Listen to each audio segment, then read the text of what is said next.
Red flags you cannot afford to ignore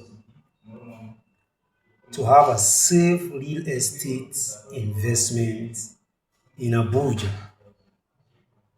Okay, so thousands of land transactions take place in Abuja on daily basis. All right, but many buyers have lost millions because they never verify land documents.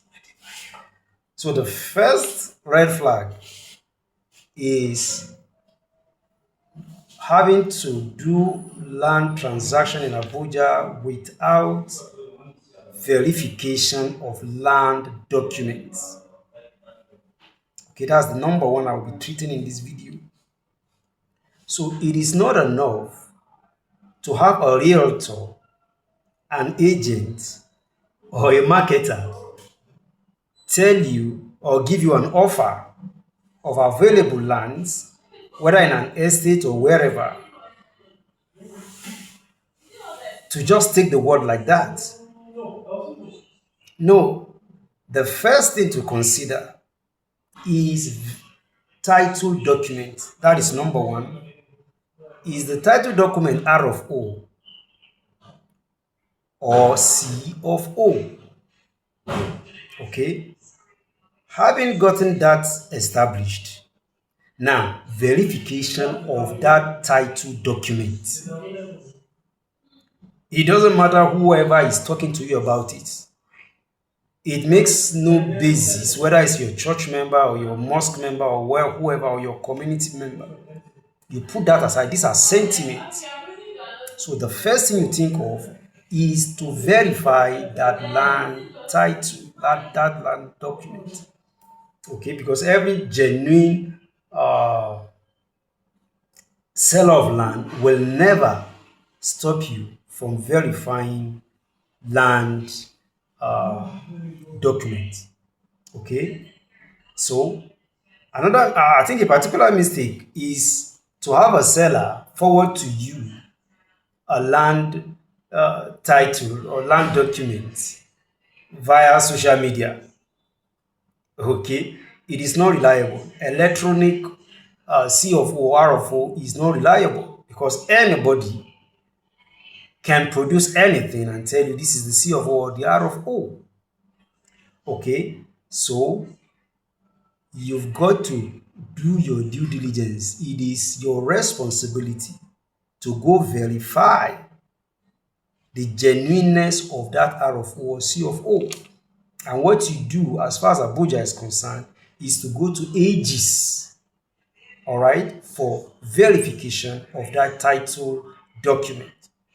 Now, to verify this, there are different ways to do that. We have the window search and we have the legal search. Okay, the window search is where you meet any staff at AGs or anybody and say, please, I want you to verify this document for me. Okay, and the person checks maybe after some few hours or 1 or 2 days. Oh, yeah, it is genuine. Okay, no, the legal search is what I recommend. Okay, so because you follow the procedure, that could take about a week or even more than a week to have the outcome. Okay, because that is where that legal search gives you information about the ownership of that land, who owns that land, and then the details of that land, the land use, whether it's for commercial or for residential or for education or for farming. All right, because if you get to pay for any land which is meant for commercial, okay, and you go to pay and your intention is to get a residential land, soon as you make that payment, you have been scammed already. Because to every land in Abuja, there is a purpose attached to it. So if your intention is to get a residential land and you go pay for commercial land, you have already been scammed. Okay, so these are some due diligence you must do. Remember, I said it is not enough to see a title document. Okay, so what is required? Due diligence demands that you go to ages to verify the authenticity of that C of O or R of O. Okay, because this is the document that is tenable before the court of law in the event that there is any issue with that land. You could tender it. Say, oh, I rely on the information provided me by ages. So, non verification of land is the number one red flag which you must